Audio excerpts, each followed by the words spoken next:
এডিআৰিৰ oral বিলাক কেতিয়াৰ পৰা আৰম্ভ হ'ব আপোনালোকে জানে যে এডিআৰিত বিশেষ কেইটামান পৰীক্ষা অনুষ্ঠিত হৈছিল প্ৰথম আছিল গ্ৰেড 3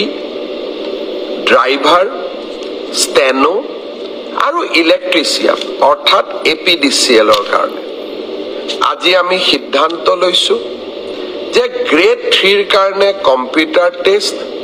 ড্ৰাইভাৰৰ কাৰণে ড্ৰাইভিং টেষ্ট ষ্টেনোৰ কাৰণে ষ্টেনোৰ ব্যৱহাৰিক টেষ্ট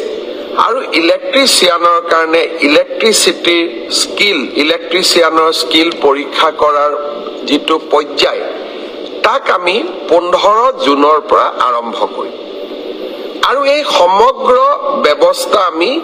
এটা মাহৰ ভিতৰতে সম্পূৰ্ণ কৰিম ঠিক তেনেকৈ চতুৰ্থ বৰ্গৰ পৰীক্ষাত পাছ কৰা প্ৰাৰ্থীসকলৰো অৰেল আমি 15 জুনৰ পৰা আৰম্ভ কৰিম আৰু এমাহৰ ভিতৰত ইয়াক আমি সম্পূৰ্ণ কৰিম অলপ আজি বা কালি বা পৰহি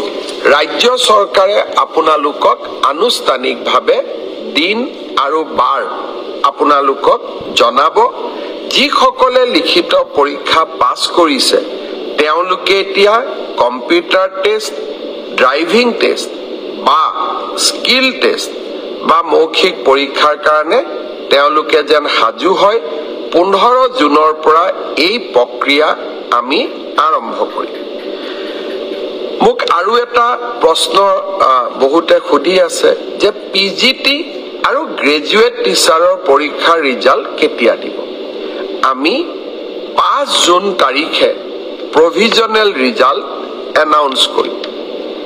5 জুনত provisional list announce korar pisot